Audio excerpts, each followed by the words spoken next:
নারায়ণগঞ্জবাসী কেমন আছেন? আলহামদুলিল্লাহ। আমরা দোয়া করি আল্লাহ পাকের কাছে, আল্লাহ রাব্বুল আলামিন আমাদের সবাইকে এই ফিতনাময় পরিবেশেও ভালো থাকার তৌফিক দান করুন। তবে যার ভিতরে ঈমান আছে, ঈমানের তেজ আছে এবং বর্তমান সমসাময়িক প্রেক্ষাপট সম্পর্কে যে সচেতন, যার খিদর আলাইহিস সালামের মতো অন্তর্দৃষ্টি আছে, বর্তমান পরিস্থিতিতে তার ভালো থাকার কথা না। সারা বিশ্বের দিকে তাকিয়ে দেখুন, এক সময় যে বিশ্বটাকে আমরা শাসন করেছিলাম, আমরা বলতে মুসলিমরা, একদিন দুই দিন নয়, প্রায় 1200 বছর। কত বছর? তো সেই বিশ্বে আজকে আমরা সর্বত্র নির্যাতিত, নিপীড়িত। সারা বিশ্বে রক্ত ঝরছে মূলত মুসলিমদের। আরেক শ্রেণীর মানুষের রক্ত ঝরছে। এই রক্ত ঝরার কারণটা সূরা মাঈদার মধ্যে বলা আছে। কোন সূরায়? আল্লাহ পাক সূরা মাঈদার মধ্যে বলেছেন, নাসারা, যারা খ্রিস্টান নাসারা, তাদের মধ্যে কিছু পাপ আছে। এক নম্বর হচ্ছে ঈসা আলাইহিস সালামকে আল্লাহর সন্তান বলা, সুদকে হালাল করে নেওয়া, সমকামিতা, ব্যভিচার, মানুষের অর্থ সম্পদ অন্যায়ভাবে লুট করে খাওয়া এবং পরকালের কনসেপ্টে অবিশ্বাস করা। এরকম কিছু বড় বড় পাপের কারণে আল্লাহ পাক সূরা মাঈদার মধ্যে বলেছেন যে নাসারাদের দুটো গ্রুপের মধ্যে আল্লাহ পাক কিয়ামত পর্যন্ত যুদ্ধ বাঁধিয়ে রাখবেন। অনেক সময় আমরা হিস্ট্রি পড়তে গিয়ে এই প্রশ্নগুলোর উত্তর খুঁজে পেতাম না, যে প্রথম বিশ্বযুদ্ধের পিছনে কারণ কি, দ্বিতীয় বিশ্বযুদ্ধের পিছনে আসলে কারণ কি ছিল, সমকালীন বিশ্বের ফিতনাগুলোর মধ্যে কি কারণ। সূরা মাঈদা স্পষ্ট কথা বলেছে। আল্লাহ পাক বলেছেন এই পাপগুলোর কারণে আল্লাহ পাক কিয়ামত পর্যন্ত তাদের মধ্যে এরকম দ্বন্দ্ব, সংঘাত, যুদ্ধ বিগ্রহ লাগিয়ে রাখবেন। শুধু তাই নয়, আল্লাহ পাক আরও বলেছেন, যখনই তারা এইসব যুদ্ধের আগুন নিভিয়ে দেওয়ার জন্য চেষ্টা করবে, আল্লাহ পাক সেই যুদ্ধের আগুন আবার জ্বালিয়ে দেবেন। এই আয়াত যে সূরা মাঈদাতে আছে, দীর্ঘদিন পর্যন্ত আমি নিজেই জানতাম না, বা এই আয়াতটাকে যে বর্তমান বৈশ্বিক প্রেক্ষাপটে ইমপ্লিমেন্ট করা যায়, এই জ্ঞানটুকু ছিল না। এখন বুঝতে পারছি যে কিয়ামত পর্যন্ত বিশ্বের মধ্যে এরকম যুদ্ধ বিগ্রহ চলবে, খ্রিস্টানদের মধ্যে যুদ্ধ বিগ্রহ চলবে। একদল জয়ী হবে, আর একদল পরাজিত হবে। যখনই তারা যুদ্ধের আগুন নেভানোর চেষ্টা করবে, আল্লাহ পাক আবার উস্কে দিবেন, আগুনটাকে আবার উস্কে দিবেন। এটা ওদের শাস্তি। এটা ওদের কি? কোন কোন পাপের কারণে বললাম? এক নাম্বার শিরকের কারণে। কিসের কারণে? সবচেয়ে বড় শিরক হচ্ছে তারা নবী ঈসা আলাইহিস সালামকে আল্লাহ পাকের রাসূল না বলে আল্লাহ রাব্বুল আলামিনের সন্তান বলেছে। নাউযুবিল্লাহ। তারা মারিয়াম আলাইহিস সালামের ব্যাপারে বাড়াবাড়ি করেছে। তারা ওজায়ের আলাইহিস সালামকে আল্লাহর পুত্র বলেছে। তাদের মধ্যে কেউ কেউ, ওজায়ের আলাইহিস সালাম একজন নবীর নাম, তাকেও তারা আল্লাহর পুত্র বলেছে এবং তারা পরে ইহুদি হয়ে গেছে। সমকামিতা, সুদ, ব্যভিচার, জেনা, অন্যদের উপর জুলুম, দুর্বলদের উপর জুলুম করা, মানুষের অর্থ সম্পদ অন্যায়ভাবে কেড়ে খাওয়া, এই পাপগুলোর কারণে আল্লাহ রাব্বুল আলামিন কিয়ামত পর্যন্ত তাদের মধ্যে এই যুদ্ধের দাবানলটা জ্বালিয়ে রাখবেন। তো বিশ্বের প্রেক্ষাপটে এই একটা অংশের মানুষ তারা আপোষে ক্রন্দলে লিপ্ত আছে, আমরা দেখতেই পাচ্ছি। আর আমরা হলফ করে বলতে পারি যে বিশ্বে বড় বড় যে তিনটা ইস্যু এখন চলছে, তার মধ্যে একটা হচ্ছে ইউক্রেন রাশিয়ার যুদ্ধ। এটা এখন আর ইউক্রেন রাশিয়ার যুদ্ধ নয়, এটা হয়ে গেছে এখন পশ্চিমাদের সাথে রাশিয়ার যুদ্ধ। অন্যভাবে বলা যায় যে ইউনাইটেড নেশনসের যে মিলিটারি উইংস আছে, ন্যাটো, এই ন্যাটোর সাথে যুদ্ধ চলছে এখানে রাশিয়ার। আর এই যুদ্ধটা আস্তে আস্তে পারমাণবিক যুদ্ধের দিকে মোড় নিচ্ছে। যারা মিলিটারি অ্যাফেয়ার্স সম্পর্কে পড়াশোনা করেন বা চোখ কান খোলা রাখেন, তারাই এগুলো প্রেডিকশন করছেন যে আল্লাহ না করুক সারা বিশ্বের মধ্যে একটা পারমাণবিক যুদ্ধ হতে পারে। আমরা দোয়া করি এমনটা যেন না হয়। কিন্তু পরিস্থিতি যা দেখা যাচ্ছে এতে মনে হচ্ছে এত সহজে এত অল্প সময়ে বিশ্বের এই ফাসাদ বন্ধ হবে না। এটাকে দিন দিন উস্কে দেওয়ার চেষ্টা করা হচ্ছে এবং এই যুদ্ধটাকে দীর্ঘায়িত করার চেষ্টা করা হচ্ছে। কারা করছে? ওই পশ্চিমারাই করছে। যে পশ্চিমারা মুসলিমদের কাছ থেকে 1914 থেকে 18 সালের মধ্যে পুরো বিশ্বের রাজনৈতিক ক্ষমতা কেড়ে নিয়েছে, ওই পশ্চিমারাই করছে। যারা বিশ্বের প্রত্যেকটা মুসলিম কান্ট্রিকে টুকরা টুকরা করে বিভক্ত করে দিয়েছে, ওরাই করছে।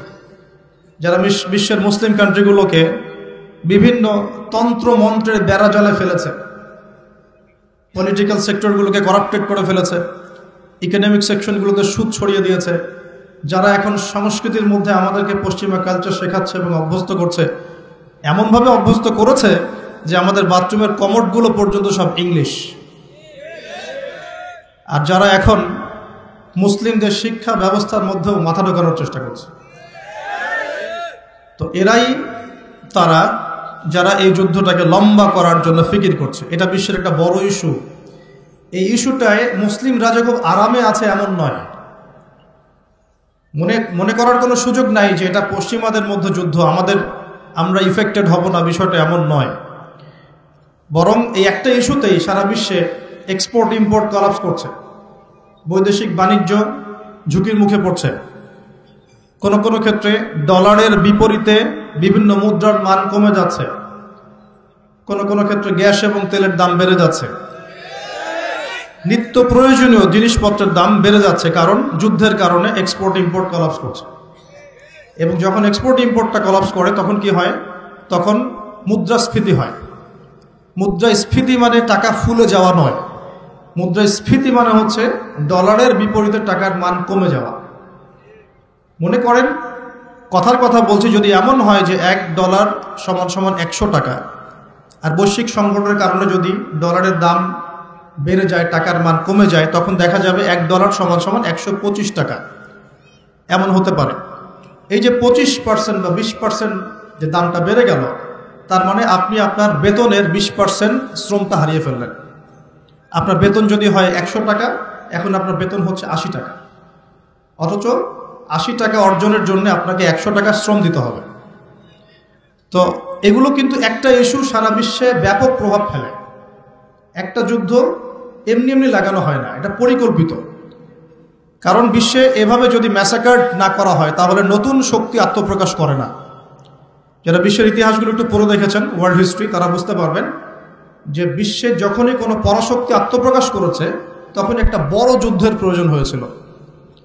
যেমন প্রথম বিশ্বযুদ্ধ, ওই সময় সারা বিশ্বে দাপটের সাথে কয়েকটা কান্ট্রি রুল করত, তার নাম জার্মানি, একটা হচ্ছে ব্রিটেন এবং রাশিয়া চেষ্টা করেছে। তাদের পরে যখন অটোম্যানদেরকে পরাজিত করা হয়েছে তখন নতুন শক্তি হিসেবে আত্মপ্রকাশ করেছে ইউনাইটেড স্টেট। তার আগ পর্যন্ত কিন্তু মানুষ তাকে খুব একটা চিনত না। বিশ্বের পরিবর্তনের জন্য একটা বড় যুদ্ধের প্রয়োজন হয়। তো সিরিয়ার অবস্থা যখন খারাপ ছিল, আমরা মনে করছিলাম যে হয়তোবা নতুন কোনো রুলিং স্টেট পৃথিবীতে আসবে, তো তখন হয়নি, আলহামদুলিল্লাহ। এখন এই ইস্যুটাকে কেন্দ্র করে মনে হচ্ছে বিশ্বে আরও একটা নতুন চালিকা শক্তি স্টেট আসতে পারে। সেটা কে? আমরা একটু অনুমান করব আজকে। কেন অনুমান করব? কারণ তাদের সাথে মুসলিমদের ভবিষ্যৎ জড়িত আছে, তাদের সাথে মুসলিমদের ভবিষ্যৎ জড়িত আছে। এবার আপনাকে আমি একটা দ্বিতীয় ইস্যুর দিকে নিয়ে আসি। সারা ওয়ার্ল্ডে দ্বিতীয় একটা ইস্যু চলছে এখন, সেটা হলো কোরআন পুড়িয়ে দেওয়া ইস্যু। কি ইস্যু? কারা পুড়িয়ে দিচ্ছে? আমরা মুসলিমরা কি কখনো অন্য কারো ধর্মগ্রন্থ পুড়িয়ে দিয়েছি? আমরা বরং এই কথা বলি যে কোনো মুসলিম ততক্ষণ পর্যন্ত মুসলিম হতে পারবে না যতক্ষণ পর্যন্ত সে ঈসা আলাইহিস সালামকে নবী বলে স্বীকার না করছে। আমাদের চাইতে নবী ঈসা আলাইহিস সালামকে কেউ বেশি সম্মান করে? আমরা বলছি কেউ মুমিনই হতে পারবে না, মুসলিম হতে পারবে না যদি সে ঈসা আলাইহিস সালামকে আল্লাহর নবী বলে স্বীকার না করে। এখন তার অনুসারীর দাবিদাররা তাহলে কেন কোরআন পড়িয়ে দিচ্ছে? উত্তর, কোরআনুল কারীম তাদের বিকৃত ধর্মচর্চা এবং সারা বিশ্বব্যাপী তাদের জুলুম নির্যাতনের বিরুদ্ধে কথা বলছে বলেই তারা কোরআনের বিরুদ্ধে ক্ষোভ ঝাড়ছে। যেমন তাদের মধ্যে জেনাটা হালাল, যে যার সাথে ইচ্ছা জেনা করতে পারে, আর আল্লাহ পাক কোরআনে বলছেন জেনার ধার কাছেও যেও না। তাদের কাছে সুদটা হালাল, সুদটা ওদের কাছে বৈধ এবং সুদ দিয়ে তারা চলে, অন্য রক্ত চষে খায়। সুদের ফলাফলটা অনেকটা ঢাকা শহরের মতো। কিসের মতো? একটা অংশ দেখবেন দিন দিন রিচ হচ্ছে, দিন দিন রিচ থেকে রিচার হচ্ছে একটা অংশ, আর একটা অংশ দিন দিন প্রভার্টি এবং ডেস্টিটিউশনের মতো যাচ্ছে। প্রত্যেকটা বড় বড় শহরের এই চিত্র। সুদের মধ্য দিয়ে সারা বিশ্বের একটা অংশের মানুষ দিন দিন ধনী হয়েছে। সবার ক্ষতি হয়নি, কিন্তু ধনীরা আরো ধনী হয়েছে, আর গরিবরা দিন দিন তাদের অর্থ সম্পদের মান হারিয়েছে, তাদের অধিকার হারিয়েছে, তাদের জীবনযাত্রার মান কমে গেছে, প্রভার্টি এবং ডেস্টিটিউশনের মধ্যে চলে গেছে দরিদ্ররা। তারা এক কথায় বলতে পারি দাসত্বের শৃঙ্খলে আবদ্ধ হয়েছে, অর্থনৈতিক দাসত্বের শৃঙ্খলে আবদ্ধ হয়েছে। এটা ব্যক্তি থেকে শুরু করে সমাজ, কোনো কোনো ক্ষেত্রে রাষ্ট্র পর্যন্ত দাস হয়ে গেছে। আপনারা কি শ্রীলঙ্কার কথা জানেন? দেশটা যে দেউলিয়া হয়ে গিয়েছিল, কেন হয়ে গেছে? মূল কারণটা কি? দুইটা কারণ। মূল কয়টা কারণ? অনেকে 3-4টা কারণ বলেন। অর্থনীতিবিদ যারা আছেন, আমাদের দেশের বড় বড় অর্থনীতিবিদ যারা আছেন, তারা 4টা থেকে 5টা কারণ বলেন। আমি স্টাডি করেছি, কিন্তু আমরা ইসলামিক সেন্সে দেখি 2টো কারণ। কয়টা কারণ? 1 নাম্বার দুর্নীতি। 1 নাম্বার কি? দুর্নীতি। 2 নাম্বার হচ্ছে রিবা বা সুদ। ব্যাস, যথেষ্ট। বাকি যেগুলো অপরিকল্পিত প্রজেক্ট ইত্যাদি ইত্যাদি, এগুলো অত মেজর কারণ নয়, এগুলোকে সামাল দেওয়া যেত। মূল কারণ 2টো, একটা হচ্ছে করাপশন বা দুর্নীতি, একটা হচ্ছে রিবা বা সুদ। আপনারা কি জানেন এই উপমহাদেশের মধ্যে আরো একটা কান্ট্রি ঠিক শ্রীলঙ্কার মতো পরিণতি বরণ করতে যাচ্ছে? নো, বাংলাদেশ না, এক্স্যাক্টলি পাকিস্তান। অথচ তারা এই তো আমাদের মহান মুক্তিযুদ্ধে কত নির্মমভাবে আমাদের ভাইদেরকে হত্যা করেছিল না? হত্যা করেছিল না? এটা কি ন্যায় ছিল না অন্যায় ছিল? আচ্ছা, কি উদ্দেশ্য ছিল ওদের? ওরা চাইতো আমাদেরকে শাসন করতে, আমরা দাসত্বের শৃঙ্খলা থাকবো, ওরা আমাদেরকে শাসন করবে। আজকে দেখেন মাত্র 30 থেকে 40-50 বছরের ব্যবধানে আল্লাহ পাকের কি ফয়সালা। আমরা কারো ক্ষতিতে কিন্তু খুশি হই না। আল্লাহ পাকের ফয়সালা দেখুন, এমন একটা জায়গায় চলে গেছে যে হয়তো তাদের কাছে ওষুধের কাঁচামাল আছে 2 দিনের। কয় দিনের? গতকালকে রিপোর্ট, ওষুধ তৈরির যে কাঁচামাল প্রয়োজন হয়, যেগুলো বাইরে থেকে মানুষ ইম্পোর্ট করে, যেগুলো শিপ থেকে নামানো হয়, এগুলো নামানোর মতো ডলার তাদের কাছে নাই যে ডলার দিয়ে সেগুলো নামাবে। 2 দিনের মেডিসিন আছে ওদের কাছে। আপনারা জানেন না, আমাদের টাকার হিসেবে যদি $1 সমান সমান 80 বা 100 টাকা হয়, অলরেডি তাদের কাছে $1 সমান সমান প্রায় 375 রুপি পাকিস্তানি রুপি, এবং তাদের মুদ্রাস্ফীতি অনেক বেশি। সুদের কারণে, পশ্চিমাদেরকে বন্ধুরূপে গ্রহণ করার কারণে, কোনো কোনো ক্ষেত্রে মুসলিমদের সাথে গাদ্দারি করার কারণে, কোনো কোনো ক্ষেত্রে করাপশনের কারণে এবং ডমিনেশন, জনগণের উপর ডমিনেশনের কারণে আজকে আস্তে আস্তে আস্তে আস্তে ওদের অবস্থা এমন একটা জায়গায় চলে গেছে। আল্লাহ না করুক, আমরা তো কারোর জন্য বদদোয়া করব না, আল্লাহ না করুক, দেখা যাবে হয়তো 1 মাস রমজান মাসের মধ্যে দেখবেন দেউলিয়া হয়ে বসে আছে। এমন হতে পারে। কেন হচ্ছে বিষয়গুলো? কারণ রিবা। মূল কারণটা কি? রিবা এবং দুর্নীতি। মূল কারণটা কি? দুর্নীতি এবং রিবা। একটা কথা বলি, দুর্নীতিতে কিন্তু আমরাও কম না, অন্তত পক্ষে এদিকে কিন্তু আমরাও কম না। একটা সময় ছিল যখন আমরা 1 নাম্বার ছিলাম, মনে আছে? এটা ছিল 2005 সালের কথা। কত সাল? 2005 সাল। এখন কত? 2023। এখন আমাদের অবস্থা মাশাআল্লাহ আগের চেয়ে কিছুটা ভালো হয়েছে। এখন আমরা এই যে কারেন্ট অ্যাফেয়ার্স, যারা তোমরা পড়াশোনা করো, বিসিএস কোচিং করছেন, আপনারা জানবেন এখন আমরা কত নাম্বার? 13 নাম্বার। কত নাম্বার? 13 নাম্বার। কিছুটা তো উন্নতি হয়েছে। 1 নাম্বারকে জানেন দুর্নীতিতে কোন কান্ট্রি? সুদান, দক্ষিণ সুদান। কোন কান্ট্রি? দক্ষিণ সুদান কি মুসলিম কান্ট্রি না মুসলিম কান্ট্রি? মুসলিমরা টপে কেন? দুর্নীতির সাথে মুসলিমদের কোনো সম্পর্ক থাকার কথা কি? তাহলে আমরা টপে কেন? 1 নাম্বারে কেন? দক্ষিণ সুদান 1 নাম্বারে কেন? ওরা কি মুসলিম না? তাহলে শুধু লা ইলাহা ইল্লাল্লাহ মুখে বললেই মুসলিম হওয়া যায় না, যতক্ষণ পর্যন্ত না মানুষ কোরআন এবং সুন্নাহকে আমল করে দেখাচ্ছে। আপনারা কি জানেন সবচেয়ে কম দুর্নীতিপূর্ণ কান্ট্রি কোনটা জানেন? ডেনমার্ক। হ্যাঁ, কে বলেছেন? ডেনমার্ক। তার সাথে আরো একটা কান্ট্রি আছে, তার নাম হচ্ছে নিউজিল্যান্ড। কোন কান্ট্রি? এই দুটো কান্ট্রির কোনোটাই কি মুসলিম কান্ট্রি? তারা কি লা ইলাহা ইল্লাল্লাহ বিশ্বাস করে? তাদের সংবিধানে কোরআন আছে, তাদের আমলের মধ্যে রাসূলের সুন্নত আছে, তারপরেও তারা দুর্নীতিমুক্ত হলো কিভাবে? তার মানে ওই শিক্ষাটুকু তারা ঠিকই কোরআন সুন্নাহ মোতাবেক আমল করেছে, শুধু মুখে লা ইলাহা ইল্লাল্লাহ হয়তো পড়ে নাই।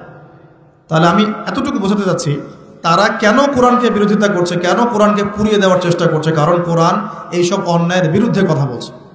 এক, কোরআন সমকামিতার বিরুদ্ধে কথা বলছে। কোরআন সমকামিতার বিরুদ্ধে কথা বলছে, আর তাদের কাছে সমকামিতা হচ্ছে বাক স্বাধীনতা। একটা ছেলে চাইলে একটা ছেলেকে বিয়ে করতে পারে, একটা মেয়ে চাইলে একটা মেয়েকে বিয়ে করতে পারে। বলে নাউজুবিল্লাহ। আসলে বিয়ে তো ওখানে প্রয়োজন নাই, ওখানে প্রয়োজন সেক্সের। কিসের প্রয়োজন? সেক্সুয়াল সম্পর্ক। বিয়ের কোনো প্রয়োজন নেই। তারা ওখানে অবাধ এভাবে বিকৃত যৌন চর্চা করে, যেটা কোরআন সরাসরি হারাম করেছে। বরং কোরআন বলছে এমন পাপের কারণে কওমে লুতকে যে শাস্তি দেয়া হয়েছে, এই শাস্তি মহাবিশ্বে কাউকে দেয়া হয়নি। বলেন নাউজুবিল্লাহ। কওমে লুতের নাম তো শুনেছেন, লুত আলাইহিস সালামের কওম। এই কওমটাকে যখন আল্লাহ পাক ধ্বংস করেন, তখন মাটিটাকে উপরে উঠিয়েছিলেন, জমিনটাকে উপরে উঠিয়েছে, উঠিয়ে আকাশ থেকে পাথর বর্ষণ করেছে। বর্ষণ করার পরে আল্লাহ পাক উল্টা দিকে জমিনটাকে ধসিয়ে দিয়েছেন। এভাবে আল্লাহ রাব্বুল আলামিন কোনো কওমকে এর আগে ধ্বংস করেন নাই। আর কোন কওমকে আল্লাহ পাক সবচেয়ে বড় শাস্তি দিয়েছেন? বলেন, কওমে লূত। তো এই কওমে লূতের যে এই আপনার শাস্তি, এই শাস্তিটা কি তারা পাওয়ার যোগ্যতা অর্জন করেছে কি করে নাই? করেছে না করে নাই? এজন্যই হয়তোবা শেষ জামানায় একটা হাদিস এসেছে, 10টা বড় বড় আলামত আছে শেষ জামানার। তার মধ্যে একটা হচ্ছে বিশাল একটা ভূমিকম্প হবে, একটা পৃথিবীর পূর্ব দিকে, একটা হচ্ছে পশ্চিম দিকে, আর একটা হচ্ছে পৃথিবীর মাঝখানে। আল্লাহ রাব্বুল আলামিন হয়তো ওই শাস্তি আবার পুনরাবৃত্তি ঘটাবে। ওরা কেন কোরআনকে পুড়িয়ে দেয়? কারণ কোরআন এই সমকামিতার বিরুদ্ধে কথা বলছে, কোরআন এই সুদের বিরুদ্ধে কথা বলছে, কোরআন জেনার বিরুদ্ধে কথা বলছে, কোরআন এসব করাপশনের এগেনস্টে কথা বলছে। এবং কোরআন বলছে যাররা পরিমাণ জুলুম যদি কেউ কারো উপর করে, তারও শাস্তি তাকে ভোগ করতে হবে। একজন মানুষ বা একটা জাতি যদি অন্য কোনো জাতির উপর সামান্য জুলুমও করে, সেই শাস্তি আল্লাহ পাক তাকে ভোগ করাবেন কি করাবেন না? এবং সারা বিশ্বের দিকে তাকিয়ে দেখেন যে সারা বিশ্বের প্রত্যেকটা সেক্টরে তাদের জুলুম চলছে কি চলছে না? চলছে কি না? এই কারণেই তারা কোরআনের বিরুদ্ধে এত ক্ষোভ। তো এই বিষয়টা কি সারা বিশ্বে এখন হাইলাইটেড ইস্যু না? সারা বিশ্বে এই বিষয়টা নিয়ে খুব কথাবার্তা হচ্ছে না? এটাকে আমরা বলি ব্লাসফেমি, অর্থাৎ ধর্ম এবং ধর্মগ্রন্থকে অবমাননা করা। কিন্তু চিন্তা করবেন না, আল্লাহ রাব্বুল আলামিন নিজে এই কোরআন হেফাজতের দায়িত্ব নিয়েছেন। আল্লাহ পাক সূরা হিজরে বলেছেন, ইন্না নাহনু নাযালনা যিকরা ওয়া ইন্না লাহু লাহাফিজুন। নিশ্চয়ই আমি এই কোরআন নাজিল করেছি, এই কোরআন হেফাজত করার দায়িত্ব কার? আল্লাহ। এখানে আমি আপনাকে আরেকটা পয়েন্ট দেখিয়ে সামনের দিকে যাব। এবার ওই দিক থেকে চেহারাটাকে আমাদের দিকে ফিরিয়ে নিয়ে আসে, মুসলিমদের দিকে তাকান। মুসলিমদের মধ্যে কত পার্সেন্ট মানুষ এখন 5 ওয়াক্ত নামাজ পড়ে? কত পার্সেন্ট মানুষ বিশুদ্ধ করে কোরআন তেলাওয়াত করতে জানে? মুসলিম পরিবারগুলোর মধ্যে কত পার্সেন্ট পরিবারে ইসলামিক পর্দা চালু আছে? মুসলিমদের মধ্যে কত পার্সেন্ট মানুষ হালাল খাওয়ার চেষ্টা করে, হারাম থেকে বেঁচে থাকার চেষ্টা করে? মুসলিমদের মধ্যে কত পার্সেন্ট যুবক এখন জেনা থেকে বেঁচে থাকতে পেরেছ? মুসলিমদের মধ্যে কত পার্সেন্ট যুবক 5 ওয়াক্ত নামাজ পড়ো, ইসলামের বেসিক জ্ঞানগুলো জানো, কোরআন তেলাওয়াত করা, হাদিস পড়তে শেখা, হাদিসের চর্চা করা, কোরআনের তাফসীর পড়া, অনুবাদ পড়া? মুসলিমরা এই বেসিক কাজগুলো কত পার্সেন্ট মানুষ করছে? এদিকে আমাদেরকে বেশি ফোকাস করতে হবে। একটা অমুসলিম সমাজ কোরআনের উপর আক্রমণ করছে, পুড়িয়ে ফেলছে, এটা বেশি কষ্টদায়ক নাকি একটা মুসলিম পরিবারে জন্মগ্রহণ করেও এই বিগত 30-40 বছরে কোরআন পড়তে না শেখাটা বেশি লজ্জার? কোনটা? এবার বলেন, একটু চেহারাটা আমাদের দিকে ফেরা নেবে, আয়নার সামনে দাঁড়াই। অমুসলিম, সে কোরআন সম্পর্কে কিচ্ছু জানে না এবং কোরআন তাদের চলমান জাহিলিয়াতের বিরুদ্ধে কথা বলছে, রাগে কোরআন পুড়িয়ে দিয়েছে। বুঝলাম কাজটা খুবই খারাপ, জঘন্য কাজ এবং নিন্দনীয়, ব্লাসফেমি। এটা সারা বিশ্বে একটা মানবতা বিরোধী অপরাধ। এই কাজটা অপরাধ কিনা? আচ্ছা, এখন মুসলিমদের দিকে তাকিয়ে দেখুন। আমি এখন মুসলিম পরিবারে জন্ম নিয়েছি, 20-30-40 বছর আমি কাটিয়ে দিলাম মুসলিম পরিবারে। জন্ম নেওয়ার পরেও, মুসলিম পরিবেশে থাকার পরেও, কোরআন সুন্নাহর বয়ান শোনার পরেও, জুমার নামাজ পড়ার পরেও, ঈদের নামাজ পড়ার পরেও, রমজানের রোজা রাখার পরেও, আলেম ওলামাদেরকে পেয়েও আমি যে কোরআন তেলাওয়াত করতে জানি না, এখন আমাকে কি করা উচিত? উত্তর দেন। এখন আমার কি করা উচিত? কে বড় অপরাধ করেছে? কে বড় অপরাধ করেছে? আমি মুসলিম পরিবারে জন্মগ্রহণ করেও কোরআন পড়তে জানি না, আমি কি বেশি বড় অপরাধী? নাকি যে ব্যক্তি কখনো কোরআন চেনেই না, জানেই না, যে কোরআনকে অবমাননা করছে, কে বড় অপরাধী? আল্লাহ রাব্বুল আলামিন সূরা ফুরকানের মধ্যে বলেছেন যে আল্লাহর রাসূল সাল্লাল্লাহু আলাইহি ওয়াসাল্লাম আমার উম্মত, মানে আমাদের উম্মতে মুহাম্মাদের বিরুদ্ধে আল্লাহর কাছে অভিযোগ পেশ করবেন। কার বিরুদ্ধে? এই যে উম্মতে মুহাম্মাদের বিরুদ্ধে আমাদের নবী মুহাম্মদ সাল্লাল্লাহু আলাইহি ওয়াসাল্লাম একটা অভিযোগ পেশ করবেন। আল্লাহ পাক তাকে বলবেন, হে মুহাম্মদ সাল্লাল্লাহু আলাইহি ওয়াসাল্লাম, তোমার উম্মতের কি হয়েছিল, কেন বিভ্রান্ত হলো? নবী সাল্লাল্লাহু আলাইহি ওয়াসাল্লাম তখন বলবেন যে ইন্না কওমি ইত্তাখাযু হাযাল কুরআনা মাহজুরা। পড়ে দেখেন সূরা ফুরকানে আমাদের নবীজি বলবেন, হে আল্লাহ, আমার উম্মত এই কোরআনকে, যা তুমি আমার প্রতি নাজিল করেছো, এই কোরআনকে অবজ্ঞা করে পরিত্যাগ করেছিল, এই কারণে তারা আজকে পথভ্রষ্ট হয়েছে। এবং নবী সাল্লাল্লাহু আলাইহি ওয়াসাল্লাম আল্লাহর কাছে আক্ষেপ করবেন, অভিযোগ পেশ করবেন যে আমার উম্মতকে আমি কোরআন দিয়ে এসেছিলাম, কিন্তু তারা সেই কোরআন চর্চা করে নাই, পড়ে নাই, কোরআনের হক আদায় করে নাই, এই কারণে তারা আজকে পথভ্রষ্ট হয়েছে। তাহলে আমাদের নবীজি আমাদের বিরুদ্ধে আল্লাহর কাছে ক্ষোভ ছাড়বেন না? তো প্রথম যে শিক্ষাটা আজকে নেওয়া উচিত সেটা হলো, বিশ্বে যা যা ঘটছে এই সব বিষয়গুলোর সাথে আমাদের শেষ জামানা সম্পৃক্ত, এবং প্রত্যেকটা বিষয়ের গভীরে যাওয়ার জ্ঞান আমাদের অর্জন করা উচিত এবং দৃষ্টিভঙ্গি প্রশস্ত করা উচিত। খিদর আলাইহিস সালামের মতো অন্তর্দৃষ্টি অর্জন করা উচিত। পাশাপাশি কোরআন কেন্দ্রিক জীবনটা গড়া উচিত। আমরা কিন্তু নিয়াত করতে পারি যে আগামী রমজান আসার আগেই আমরা সবাই পবিত্র কোরআন তেলাওয়াত করা শিখবো ইনশাআল্লাহ। এখানে কি এমন কোনো ব্যক্তি আছেন যিনি পবিত্র কোরআন বিশুদ্ধ করে তেলাওয়াত করতে জানেন না? এমন কেউ আছেন? লজ্জার কিছু নয়। আছেন কি কেউ? থাকতে পারেন। আবার এমন কি কেউ আছেন যে কোরআন তেলাওয়াত করেন কিন্তু আপনার সন্দেহ হয় যে আমি কতটুকু শুদ্ধ পড়ছি, কতটুকু ভুল? এমন কি কেউ আছেন? আছেন। আবার এমনও কি কেউ আছেন যে কোরআন কখনোই আলিফ বা তাসা পড়ে দেখেন নাই? কেউ আছেন? আছেন কি? হয়তো বা আছেন। আরেকটা কথা বলি, এমন কি কেউ আছেন যে কোরআন পড়তে জানেন, মুখস্থও করেছেন মাশাআল্লাহ কিছু দূর, কিন্তু কোরআনের অর্থ বোঝেন না? এমন কেউ আছেন? আচ্ছা, তাদের জন্য আমি জাস্ট একটা সুসংবাদ দিই। ইনশাআল্লাহ তাআলা আল্লাহ পাক যদি সবকিছু ঠিকঠাক রাখেন, রমজানের 30টা দিন অনলাইনে আমি 1 থেকে 2 ঘন্টা করে ক্লাস নেব ইনশাআল্লাহ। এবং এই 2 ঘন্টায় দুটো জিনিস শেখানো হবে। এক, যারা পবিত্র কোরআন একদমই তেলাওয়াত করতে পারে না, উইদিন 1 মান্থ তারা কোরআন তেলাওয়াত করা শিখবে ইনশাআল্লাহ। আমি শেখাবো ইনশাআল্লাহ, আপনাদের শিখবেন ইনশাআল্লাহ। একটা কোর্স। সেকেন্ডটা হচ্ছে যারা কোরআন তেলাওয়াত করতে জানেন, কিন্তু কোরআনের অর্থটা বোঝেন না, ইনশাআল্লাহ 1 মাসে তো খুব বেশি কিছু শেখানো যাবে না, কিন্তু 1 মাসের মধ্যে ইনশাআল্লাহ তাআলা আমি আপনাদেরকে এমন একটা কোর্স করাবো ইনশাআল্লাহ 30 দিন কমপক্ষে কোরআনের 40% অর্থ করতে পারবেন ইনশাআল্লাহ। বলবেন যে 1 মাসে কিভাবে সম্ভব? হ্যাঁ সম্ভব, যদি আমি আপনাকে পথ দেখিয়ে দেই এবং আপনি এই জ্ঞানটা অর্জন করে বাকি সারাটা বছর চর্চা করতে থাকেন এবং স্থানীয় ওলামায়ে কেরামদের সাথে সম্পৃক্ততা রাখেন, মাদ্রাসার সাথে সম্পৃক্ততা রাখেন, আপনি পারবেন ইনশাআল্লাহ। ট্রাই করবেন ইনশাআল্লাহ। শুধু তাই না, এই দ্বিতীয় যে কথাটা বললাম এর সাথে আপনি নামাজে কি পড়ছেন এটার সম্পূর্ণ অর্থও শিখবেন ইনশাআল্লাহ। পাশাপাশি দৈনন্দিন যে দোয়া কালামগুলো পড়ছেন সকাল সন্ধ্যায়, এগুলোর অর্থ শিখবেন ইনশাআল্লাহ। আরবি ব্যাকরণ শিখবেন এবং কোরআনিক গ্রামার শিখবেন, কোরআন থেকে গ্রামার। যেমন একটা এক্সাম্পল দিই আপনাকে, সামনে যাই।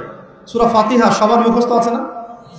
সূরা ফাতিহার মধ্যে মোটামুটি ভাবে দেখা যায় 15-20টা কিন্তু শব্দ আছে, ঠিক আছে? এই 15-20টা শব্দের অর্থ এবং গ্রামার যদি আপনি জানেন এবং বোঝেন, তাহলে আপনার জন্য সুসংবাদ হচ্ছে যে সূরা ফাতিহার এই শব্দগুলো কোরআনে বারবার ঘুরে ঘুরে ঘুরে প্রায় ৭,৮০০ বার রিপিট করা হয়েছে। কতবার? ৭,৮০০ বার। এটা আপনিও সার্চ করে দেখতে পারেন, এখন অনেক মেথড চলে আসছে। ৭,৮০০ বার কোরআনের এই শব্দগুলো, সূরা ফাতিহার এই শব্দগুলো বারবার ঘুরে ঘুরে ঘুরে কোরআনে এসেছে ৭,৮০০ বার। তার মানে সূরা ফাতিহার অর্থ যে জানে, সে কোরআনের কমপক্ষে ৭,৮০০টা শব্দের অর্থ জানে। কথা বুঝতে পারছেন? এভাবে কোরআনে বাছাইকৃত এমন ১২৫টা শব্দ আছে। কয়টা?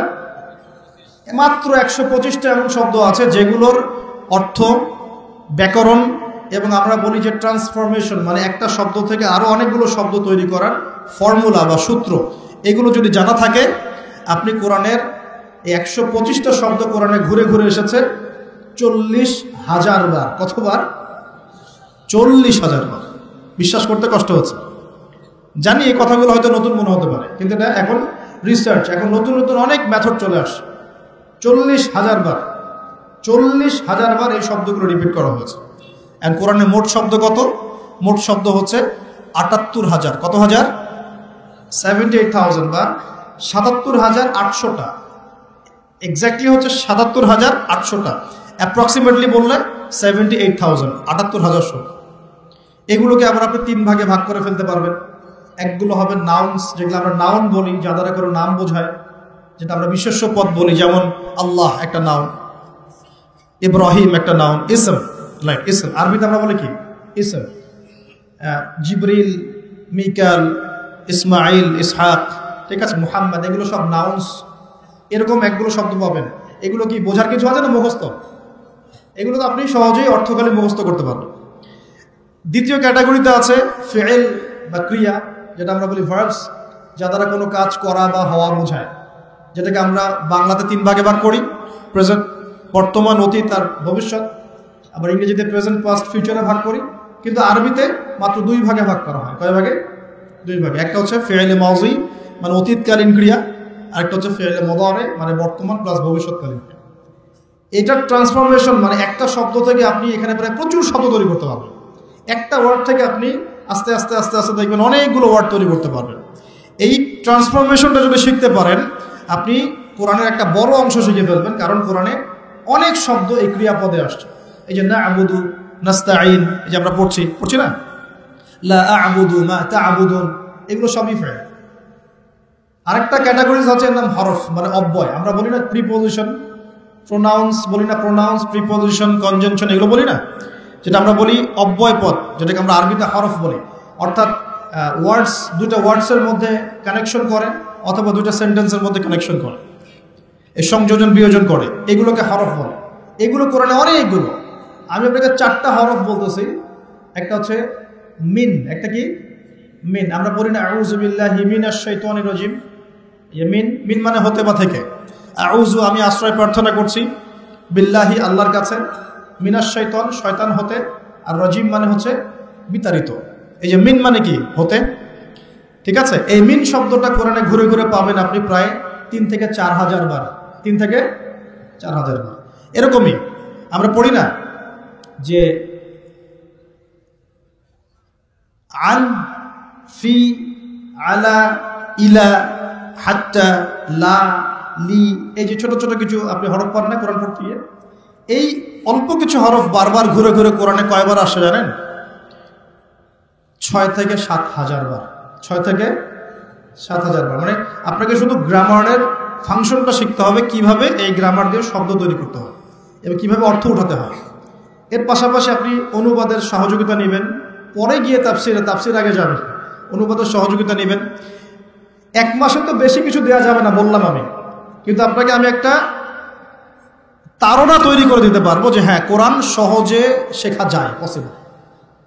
এবং এই সিলসিলা ধরে রাখতে পারলে 1 থেকে 2 বছর লাগবে ইনশাআল্লাহ। 1 থেকে 2 বছর আপনার লাগবে এই ব্যাকরণগুলো হজম করতে। এবং ইনশাআল্লাহ তখন আপনি নামাজ পড়তে যখন দাঁড়াবেন, ইনশাআল্লাহ বিশ্বাস করেন, আল্লাহর কসম করে বলছি, নামাজে আল্লাহু আকবার থেকে আসসালামু আলাইকুম ওয়া রাহমাতুল্লাহ পর্যন্ত আপনি যা পড়বেন তার অর্থ আপনি বুঝতে পারবেন ইনশাআল্লাহ, নিজেই বুঝতে পারবেন নামাজে কি পড়ছেন। এই জিনিসগুলোর অভাব আছে বলেই, এগুলোর ঘাটতি আছে বলেই আমরা ইবাদত করি, কিন্তু ইবাদতের স্বাদ পাই না। ইবাদত করি ঠিকই, ইবাদতটা মজা পাই না, ফিল করতে পারি না। এবং নামাজ পড়ি, মনোযোগ থাকছে না, নামাজের দ্বারাই কি পড়ছি বুঝতে পারছি না। তাই আমার মনোযোগটা কেমন? তারাবির নামাজে দাঁড়ালাম, তারাবি তো আমরা মাশাআল্লাহ কোনো কোনো মসজিদে, সব জায়গায় না, কোনো কোনো জায়গায় 3G 4Gও পড়া হয়। হ্যাঁ, আচ্ছা, তবে এটা একটু স্লো পড়া উচিত। এখানে ধৈর্য আমাদেরও কম, আমাদেরও দোষ আছে। ইমাম সাহেব যখন লম্বা করে তেলাওয়াত করে তখন আমরা আবার বলি এত সময় নেই হাতে, তাড়াতাড়ি শেষ করে, বলি না? কোনো কোনো জায়গায় ইমাম সাহেবদেরকে মসজিদ কমিটিতে মনে হয় যে চাকরের মতো বিহেভ করে,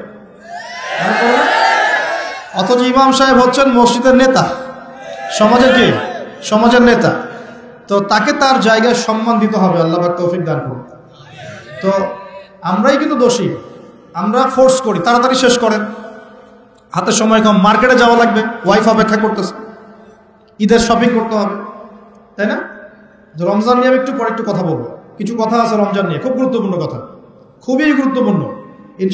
আমার মনে হয় যে এই কথাগুলো এই সিজনে হয়তো আপনারা অন্য কোনো লেকচার বা মাহফিলে শোনেন নাই। রমজান নিয়ে কিছু কথা আছে।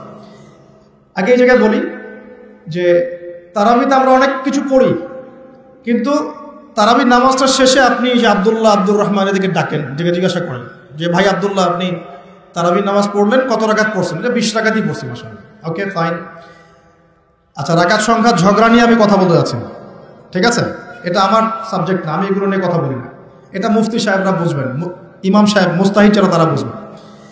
তো কি পড়লেন ভাই? হ্যাঁ, তারাবির নামাজ পড়লাম, কত রাকাত? হ্যাঁ, পুরা 20 রাকাত পড়ছেন। তো তেলাওয়াত কেমন ছিল? নামাজে কেমন মনোযোগ ছিল? নামাজে ইমাম সাহেব কি পড়েছে সেটা তো আর বুঝতে পারি নাই, কিন্তু তেলাওয়াতটা খুব সুন্দর সুরের ছিল, এটা বুঝতে পারছি। আমাদের কোরআনের বুঝটা এই পর্যন্ত, খুব সুন্দর একটা তেলাওয়াত করেছে, লেহানটা খুব সুন্দর ছিল, খুবই মাধুর্যমণ্ডিত ছিল, এটা কানে খুব ভালো লাগছিল, এটা শুনেছে। তো ওই আয়াতগুলোতে কি বলেছেন আল্লাহ পাক, আপনি কি হেদায়েত পেয়েছেন? না, আমি তো কোরআন অর্থ জানি না।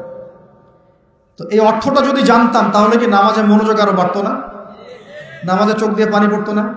একটু মক্কা মদিনার দিকে তাকিয়ে দেখবেন, তারাবির সময় এমনিতে নামাজে যখন নামাজ পড়ে ইমাম সাহেব ডুকরে কেঁদে ওঠেন না?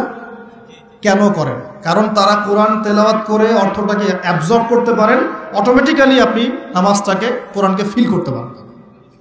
তাহলে আমরা যে 30 বছর নামাজ পড়লাম, একটা দিনও তো চোখ দিয়ে পানি বের হলো না।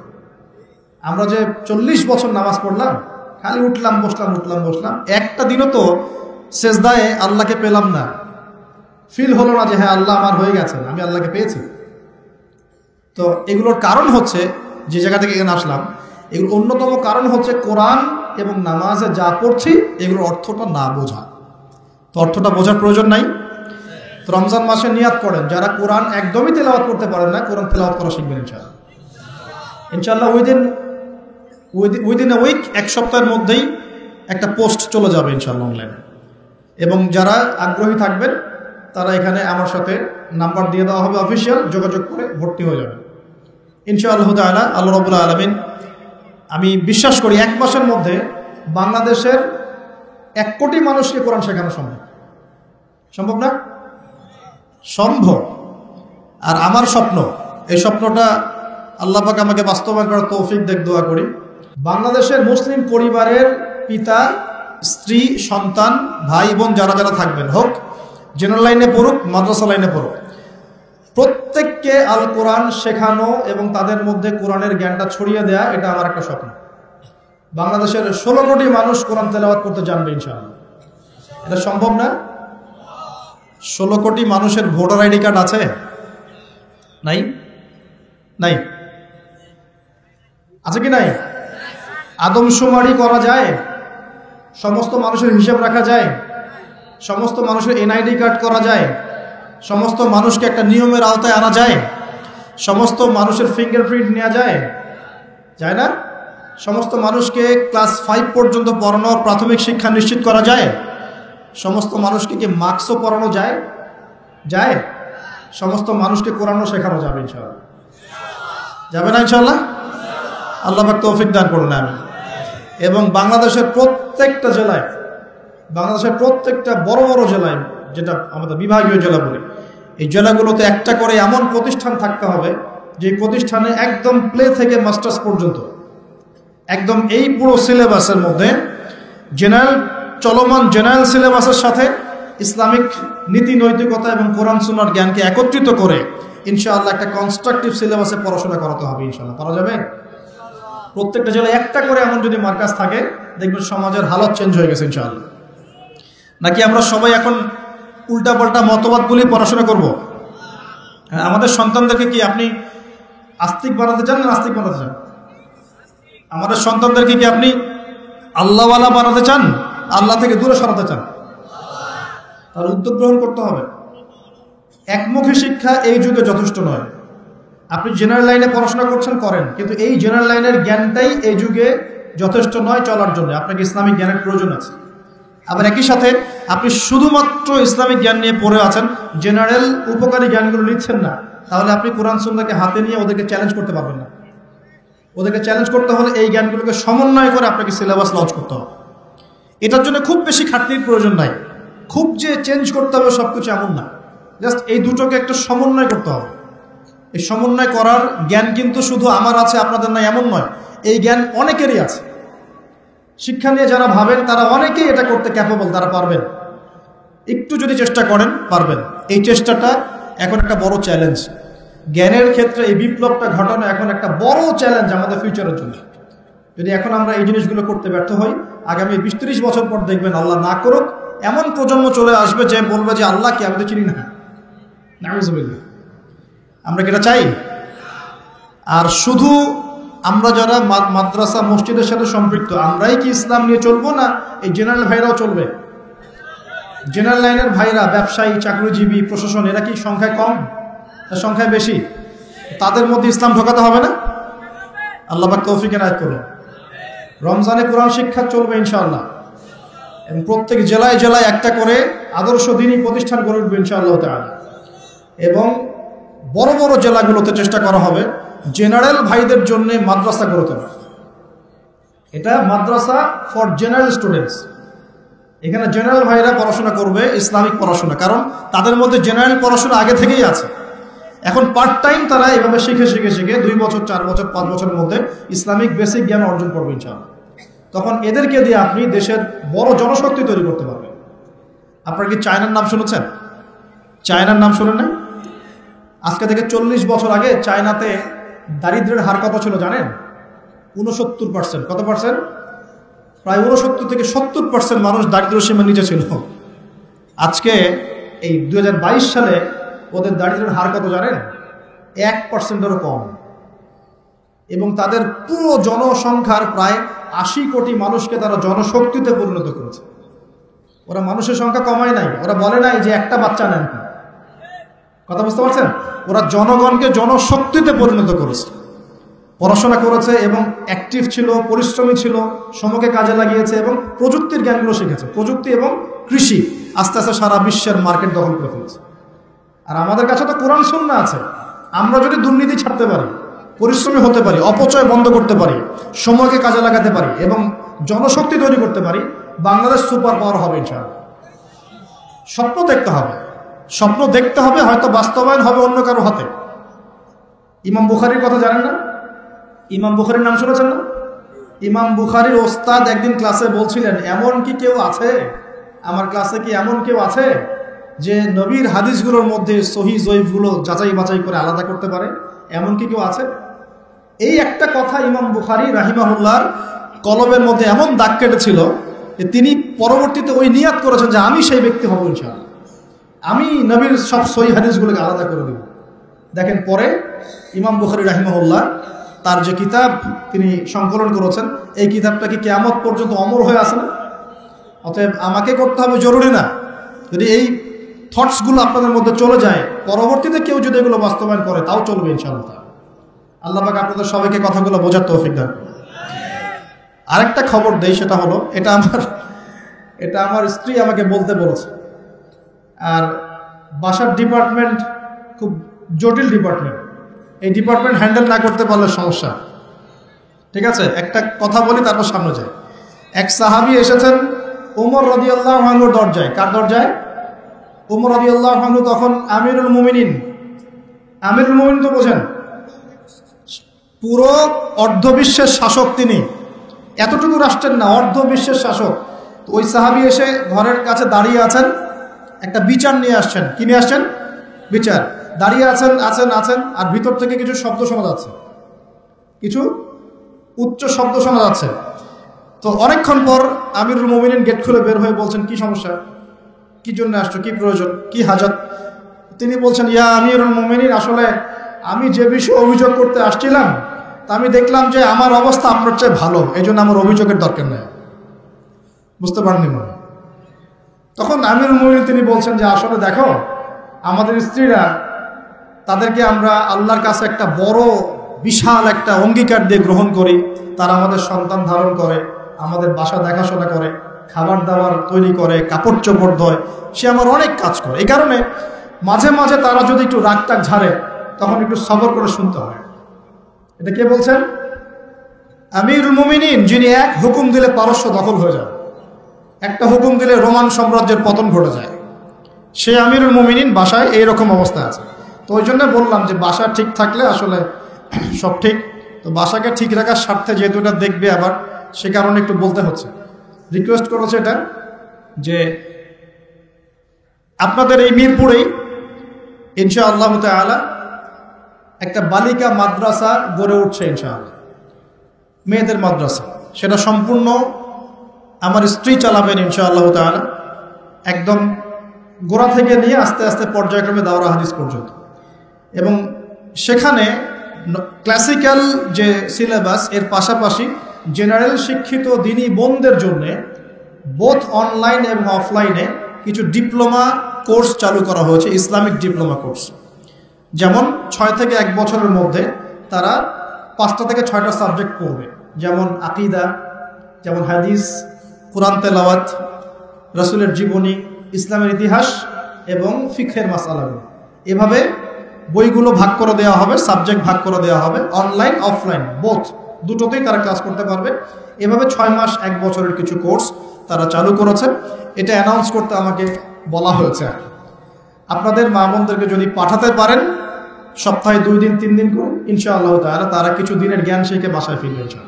এই বিষয়টা বলার জন্য রিকোয়েস্টেড ছিলাম আমি বলতে পেরে আমার ভালো লাগছে, আলহামদুলিল্লাহ। আমরা দোয়া করি আল্লাহ পাক এমন কোর্সগুলো প্রত্যেকটা মাদ্রাসায় চালু করার তৌফিক দেন।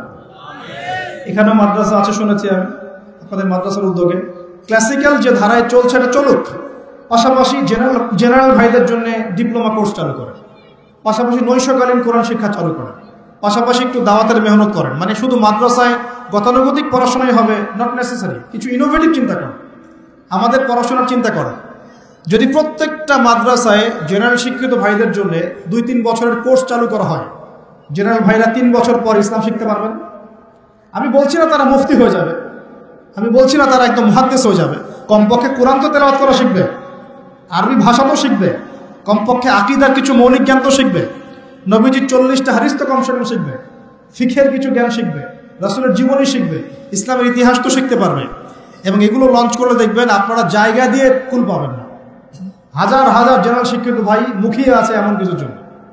আল্লাহ পাক আমাদের মাদ্রাসা পরিচালকদেরকে বোঝার তৌফিক দেন এবং এই ধরনের পদক্ষেপগুলো গ্রহণ করার তৌফিক দান করুন। তো প্রিয় ভাইরা, বিশ্ব পরিস্থিতি সম্পর্কে সচেতন থাকেন এবং আসন্ন রমজানটাকে কাজে লাগান। কোরআন পুড়িয়ে দেওয়ার ইস্যুটা হোক আমাদের কোরআন শিক্ষার প্রেরণা, কোরআন পুড়িয়ে দেওয়ার ইস্যুটা হোক কোরআন শেখার প্রেরণা, যে আমি মুসলিম পরিবারে জন্ম নিয়েছি, আমি কেন কোরআন শিখব না। আসুন কোরআন শিখি, কোরআন বুঝি এবং কোরআন দিয়ে আমরা জীবন গড়ি। আল্লাহ পাক তৌফিক এনায়েত করুন। আরেকটা বিষয়, চলমান টাটকা ইস্যু চলছে ওয়ার্ল্ডে, সেটা হলো ওই যে 1914 সালে যারা ব্রিটিশদের হাত ধরে মুসলিমদের জায়গাটা দখল করেছে, দখল করে আস্তে আস্তে মুসলিমদেরকে বের করে দিয়েছে, ল্যান্ড এক্সপ্যান্ড করেছে, সেখান থেকে সারা বিশ্বের পলিটিক্স, ইকোনমিক্স, ফাইন্যান্স, মিডিয়া, প্রযুক্তি নিয়ন্ত্রণ করা শুরু করেছে। ওরা এখন নতুন ঘোষণা দিয়েছে। কি ঘোষণা? যে আল আকসা যে মসজিদ আছে, এই মসজিদের নাম শুনেছেন তো? এই মসজিদটাকে সরিয়ে সেখানে একটা টেম্পল নির্মাণ করুন। খুশি হয়েছেন? এবং বিগত 5-7 দিন ধরে যা চলছে সেটা হলো যে ফিলিস্তিনি কোনো মানুষকে দেখলেই গুলি করার এখতিয়ার দিয়ে দেওয়া হয়েছে। খুশি হয়েছেন? এসবের খবরই নাই মুসলিমদের। মুসলিমরা পড়ে আছে যে ওঠেন বসেন, হ্যাঁ, চা খাই কফি খাই, ডিজে জিকির। আর আমরা তো দুটো জিনিস খুব ভালো পারি, এক হচ্ছে সমালোচনা, এক হচ্ছে ট্রল করা। এই ট্রল করতে করতে এক জোকারকে বানিয়ে দিয়েছেন আলেম, হ্যাঁ, এক বাউলকে বানিয়ে দিয়েছেন আলেম, আর একজনকে বানিয়ে দিয়েছেন এমপি। আরেকটু হলে তো এমপি হয়ে যাইতো। ট্রল করতে করতে তোমরা মিডিয়া, ফেসবুক, ইউটিউবে ট্রল করতে করতে এমন পাবলিসিটি হয়ে গেছে যে এক বাউল গীত গায়, বাউল, হ্যাঁ, মানুষকে কমেডি দেয়, কমেডিয়ান, সে হয়ে গেছে আলেম। বড় বড় আলেমের ভুল ধরে আর তাদের বিরুদ্ধে কথা বলা শুরু করে। আর একজনকে ট্রল করতে করতে করতে প্রায় এমপি বানিয়ে ফেলেছিল। এই দুটো স্বভাব চেঞ্জ করতে হবে জাতির। এই মজা নেওয়ার মানসিকতা, ট্রল করার মানসিকতা বন্ধ করতে হবে। এক, আর ইস্যু নিয়ে লাফালাফি করা যাবে না, ইস্যু পাগল হওয়া যাবে না। ইস্যু পাগল হয়ে সমালোচনার সংস্কৃতি ত্যাগ করতে হবে। আমাদের ঠান্ডা মাথা চিন্তা করতে হবে যে আসলে আমরা কি করছি, কেন করছি, ইন ফিউচার আমাদের কি হবে, আমাদের সন্তানদের ভবিষ্যৎ কি, দিনের ক্ষেত্রে আমরা কি করতে পারি, আস্তে আস্তে কিভাবে ইসলামকে আগাবো, সর্বমহলে কিভাবে ইসলাম ঢোকাবো, চিন্তা করতে হবে। এভাবে এলোমেলো কাজ করে লাভ নাই। এলোমেলো একটা ইস্যু এখন, আরেকটা ইস্যু পরে, এই ইস্যু পাগল হবেন না, ট্রল পাগল হবেন না, ব্যক্তিত্ব ধরে রাখেন। কিছু কিছু মানুষ ওয়াজ মাহফিল স্টেজে বসে মেয়েদের মতো কথা বলে, মেয়েদের মতো ঢং করে কথা বলে। আশ্চর্য! কেউ কেউ এসে গীত গাচ্ছে, কেউ কেউ এসে ডিজে জিকির করছে, কেউ কেউ মানুষকে উঠবস করাচ্ছে। আজীব একটা ব্যাপার। ওয়াজ মাহফিলের এই মঞ্চগুলো কি সার্কাস হয়ে গেল? এই মাহফিলগুলো বরকতময়। মানুষ দূর দূরান্ত থেকে এখানে আসে। কি জন্য আসে? যাতে একজন ভালো মানের আলেম, ভালো স্কলার, ভালো দায়ী কেউ আসবেন, কনস্ট্রাকটিভ কোনো কথা হবে, আমরা একটা মেসেজ পাবো, বাসা চলে যাবো। এখানকার এক একটা সেকেন্ড ইম্পর্টেন্ট, এক একটা মিনিট ইম্পর্টেন্ট। বসে বসে স্ত্রীর সাথে কথা পর্যন্ত বলতেছে, বসে বসে কি দেখবেন, কত কি সার্কাস দেখতে হচ্ছে। সার্কাস চলতেছে বাংলাদেশের মাটিতে। কি ফাইজলামি শুরু হলো এগুলো? আমরা কি আমাদের গায়রত, ব্যক্তিত্ব সব হারিয়ে ফেললাম নাকি? আর এসব এদেরকে ঘটা করে ডেকে এনে লক্ষ লক্ষ টাকা খরচ করে এই মাহফিল করতে হবে? এর চেয়ে তো মসজিদ ভিত্তিক তালিম চালু করা অনেক ভালো। বিশ্বাস করেন, আমি আপনাদেরকে ওয়াদা করছি যে এবার যে মাহফিলে এসে আমার যে অভিজ্ঞতা হয়েছে, এর পরের বছর আমি এত মাহফিলে যাব না। আমি নিজেই বলতেছি।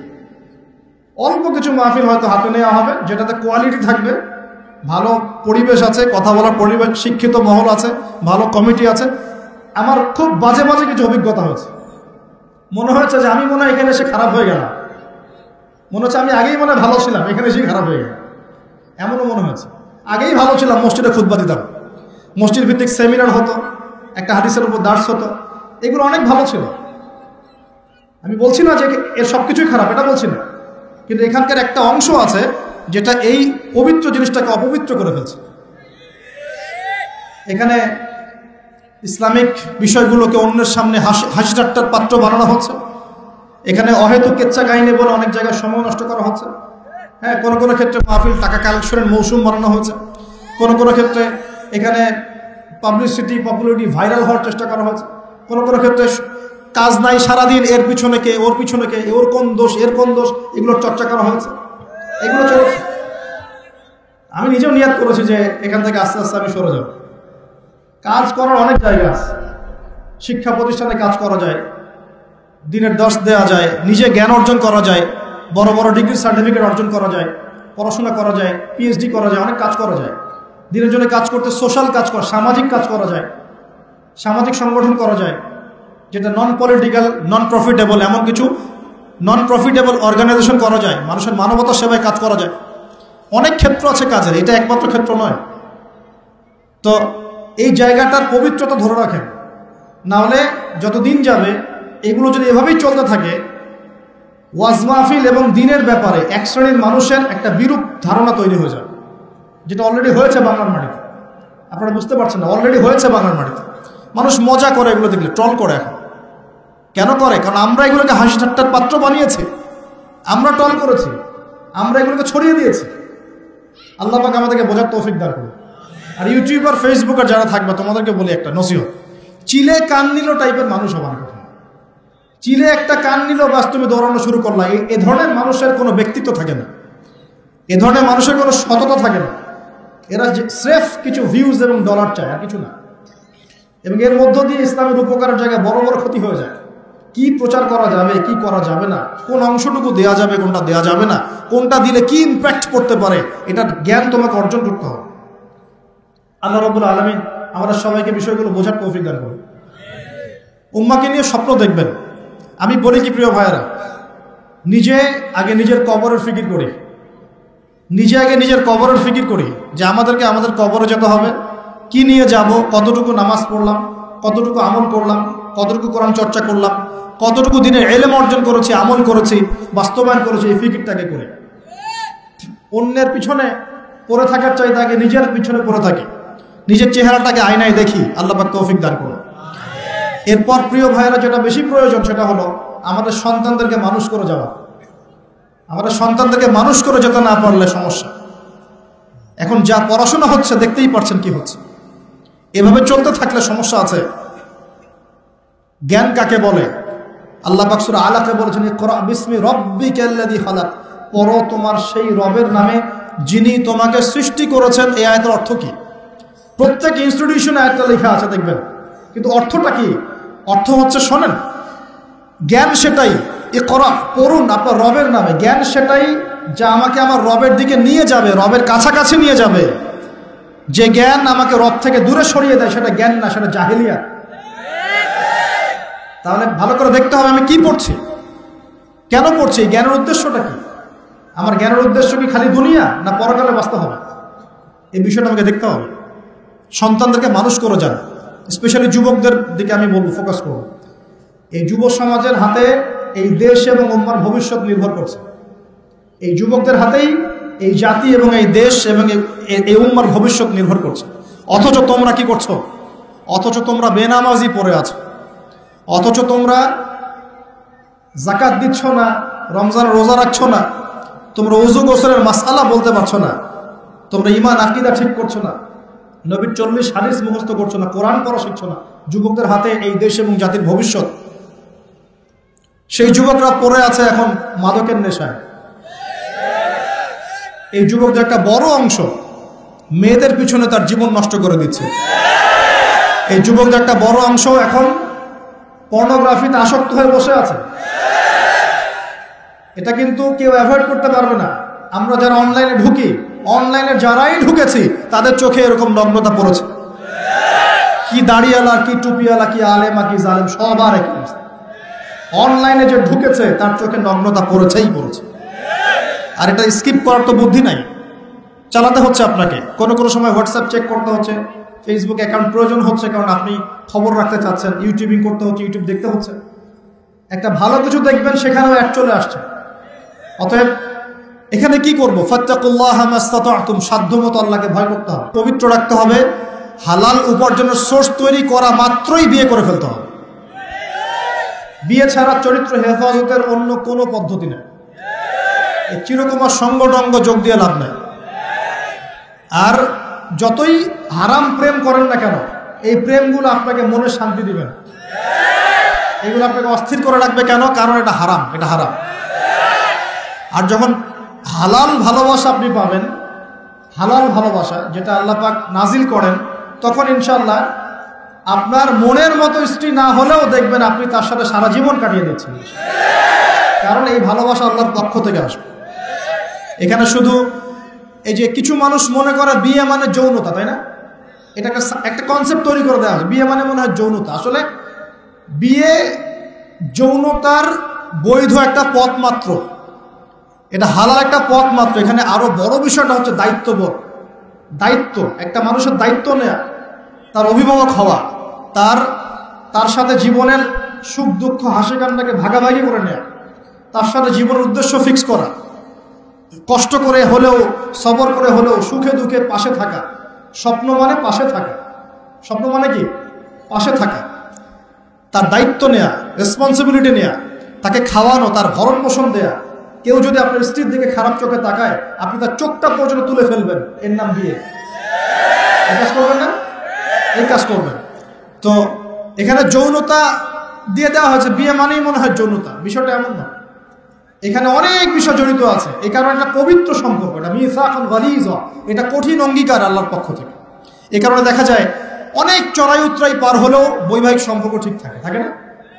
কিন্তু যত দিন যাচ্ছে কি হচ্ছে, এই ভাঙনগুলো বাড়ছে। কেন বাড়ছে? বিকজ বিয়ের আগে প্রেম, বিয়ের আগে অমুকের সাথে প্রেম, অমুক জেনা, পর্নোগ্রাফিতে আসক্ত, পরকিয়া, ওই সিরিয়ালস, পশ্চিমা সংস্কৃতি, হ্যাঁ, বস্তুবাদিতায়, সব মিলিয়ে বিয়েগুলো ভেঙে ভেঙে যাচ্ছে। পরিবারগুলো নষ্ট হয়ে যাচ্ছে না? যদি আমি নিজে আপনাকে নসিহা করছি, যদি একজন স্ত্রী আপনার মনের মতো আল্লাহ পাক দিয়ে দেন এবং আপনার এই স্ত্রীকে নিয়ে থাকার মতো, খাওয়ার মতো বাসস্থান, অন্ন বস্ত্র সংস্থান আছে, সচ্ছল আপনি মোটামুটি, এবং আপনি তাকে ভালোবাসেন আপনার মনের মতো, আপনি তাকে নিয়ে সারা দুনিয়ার জীবনটা কাটিয়ে দেন, অন্য কোনো দিকে দেখতে যাবেন। কিছু বিষয় কোরআন সুন্নাহ আছে ঠিকই, কিন্তু বাস্তবায়ন খুব কঠিন। ফ্যান্টাসিতে ভুগলে হবে না, ফ্যান্টাসিতে ভুগবেন না, এগুলো কঠিন। আর এখন যে অবস্থা পড়েছে, একজন স্ত্রীকে সন্তুষ্ট করাই তো কঠিন, আর মানুষ 4 জনকে সন্তুষ্ট করতে চাচ্ছে। এত সহজ না সবকিছু। এটা নিয়ে আমি আলাদা লেকচার দিব ইনশাআল্লাহ। আপনাদের কিছু বিষয় জানতে হবে, জানার দরকার আছে। আর ব্যালেন্স করা এত সহজ নয়, ব্যালেন্স করা এত সহজ নয়। সর্বোচ্চ চেষ্টা করার পরেও দেখবেন, সর্বোচ্চ চেষ্টা করার পরেও দেখা যাবে দিন শেষে আপনি অপরাধী হয়ে বসে আছেন। আর আমি একটা লেকচারে বলেছি না, পুরুষ মানুষ বোকা। পুরুষ মানুষ কেন বোকা? কারণ সে সবাইকে খুশি করতে চায়। সে চায় মা সুখে থাক, বোন সুখে থাক, স্ত্রী সুখে থাক, যদি আরও স্ত্রী থাকে ও সুখে থাক, সন্তানরা সুখে থাক, সবাই ভালো থাক। এবং তাদের ভালোর জন্য তারা কত কষ্ট করে, দিন রাত ডিউটি করে, অফিসে যায় আসে, জ্যাম ফেস করে, মানসিক প্রেশার নেয়, শারীরিক প্রেশার নেয়, তাই না? অথচ এই কষ্ট কিন্তু মহিলারা বোঝে না, বোঝে? সবাই বোঝে না। আছে অনেক ভালো স্ত্রী আছে, কিন্তু সবাই কিন্তু বোঝে না। মনে করে যে পুরুষ মানুষ মনে হয় ভোগবাদী, খালি মেয়েদেরকে ভোগ করতে চায়। অথচ সবাইকে সুখে রাখার এই চেষ্টায় একজন পুরুষ দিন শেষে নিজেই সুখী হয় না। বহু পুরুষ শেষ বয়সে গিয়ে একাকিত্বে ভোগে, একা হয়ে যায়। এই জন্য বলছি, ফ্যান্টাসি বাদ দেন। ফ্যান্টাসি বাদ দিয়ে হালাল রিজিক হয়েছে, একটা নেককার পরহেজগার মেয়ে দেখে বিয়ে করে ফেলেন, ব্যাস তাকে নিয়ে দুনিয়ার ছোট্ট জীবনটা কাটিয়ে দেন। আর জান্নাতে তো হুর পরে অপেক্ষা করছে ইনশাআল্লাহ। কি মনে করেন অপেক্ষা করছে না? এই লেকচার বাসায় গেলে কি হবে আমার অবস্থা আমি জানি না, কিন্তু বলছি আছে তো। সবচেয়ে শেষে যারা জান্নাতে যাবে, একদম লাস্টে, তাদের প্রত্যেককে আল্লাহ পাক কমপক্ষে 2 জন করে হুর দিবে। আর যারা আল্লাহ রাব্বুল আলামিনের রাস্তায় শহীদ হয়ে গেছে, এখনো যাচ্ছে বা হয়েছে বা হবে, তারা কি 72 জন। কতজন? 72 জন হুর আল্লাহ রাব্বুল আলামিন দিবেন। বাস ইস্যু তৈরি করে দিলাম, এখন নাস্তিকরা লেগে পড়বে, এতগুলো মেয়ে কেন, কি ইত্যাদি ইত্যাদি। এসব বিষয়ের দিকে আমাদের দেখার দরকার নেই। আল্লাহ পাক আমাকে আপনাকে দিলে ওর কি কোনো সমস্যা? প্রিয় ভাইয়েরা, যুবকদের কথাই বলছিলাম। এখন এই যুবকদের হাতে দেশের ভবিষ্যৎ, উম্মার ভবিষ্যৎ। কিন্তু বাস্তবতা হচ্ছে আমরা বেশিরভাগ পর্নোগ্রাফিতে আসক্ত হয়ে গেছি, হারাম সম্পর্কে আসক্ত, হারাম রিজিকে আসক্ত, মাদকে আসক্ত। এখান থেকে বেরিয়ে আসতে হবে। বেরিয়ে আসার পদ্ধতি কি? এই যে আমার হাতে যে কিতাব দেখছেন, আল কোরআন, এই কোরআন আপনার সমস্ত হতাশা দূর করে দিবে ইনশাআল্লাহ। এই কোরআন আপনার সমস্ত কষ্ট দূর করে দিবে ইনশাআল্লাহ। মানুষ বেকারত্বের সমস্যায় ভোগে, পারিবারিক চাপে পড়ে, হ্যাঁ, বন্ধু বান্ধবদের পাল্লায় পড়ে, বা গার্লফ্রেন্ড চলে গেছে ছেড়ে, এইসব কারণে মাদকের কাছে যায় শান্তি পাওয়ার জন্য। কোরআনের কাছে আসো, শান্তি পাবে ইনশাআল্লাহ। অথচ নামাজে আসো, শান্তি পাবে ইনশাআল্লাহ। আমরা যুবক ভাইদেরকে রিকোয়েস্ট করবো, এই যে সামনে রমজান, এই রমজানে আল্লাহর ওয়াস্তে কোরআনটা পড়া শিখে ফেলেন। এবং যারা পড়তে জানেন, কোরআন এবার এই মাসে খতম হবে ইনশাআল্লাহ। প্রত্যেক দিন কমপক্ষে 1 পারা করে, প্রত্যেক দিন 1 পারা পারা যাবে ইনশাআল্লাহ। মাত্র 1 ঘন্টা সময় লাগবে 1 পারা পড়তে, 1 পারা পড়তে 1 ঘন্টা লাগবে। আর যারা হাফেজ আছি ইনশাআল্লাহ আমরা এই রমজান মাসে 30 পারা কোরআনের অর্থ পড়ে শেষ করে দেবো। নিজেও নিয়াত করছি, আপনারা নিয়াত করেন এই পুরো রমজানে আলিফ লাম মিম থেকে শুরু করে মিনাল জিন্নাতি ওয়ান নাস পর্যন্ত একবার হলেও অর্থ সহ পড়ে শেষ করবো ইনশাআল্লাহ। পারা যাবে ইনশাআল্লাহ? আমরা দোয়া করি আল্লাহ পাক আমাদের সবাইকে রমজানে পৌঁছে দিন এবং আমাদেরকে রমজানে বরকত দান করুন। পুরো বিশ্বের প্রেক্ষাপটটা বুঝবেন, বিশ্বে এরকম যুদ্ধ বিগ্রহ চলছে এবং সারা বিশ্বে পশ্চিমাদের দ্বারা, ইহুদি খ্রিস্টানদের দ্বারা মুসলিমদের উপর ব্যাপক নির্যাতন চলছে। এই নির্যাতন থেকে বের হতে হলে আমাদের শক্তি বৃদ্ধি করতে হবে। কি করতে হবে? শক্তি বৃদ্ধি করতে হবে। কিছু কথা খোলামেলা বলতে হবে এখন, কারণ খোলামেলা কথা বলারই সময় এখন। এখন এখন না বললে অনেক দেরি হয়ে যাবে। মুসলিমদেরকে জাতিগতভাবে এখন ঐক্যবদ্ধ হতে হবে। আপোষে এই হিংসা বিদ্বেষ মারামারি কাটাকাটি বন্ধ কর। আমরা সবাই মুসলিম, সবাই একটা জাতি।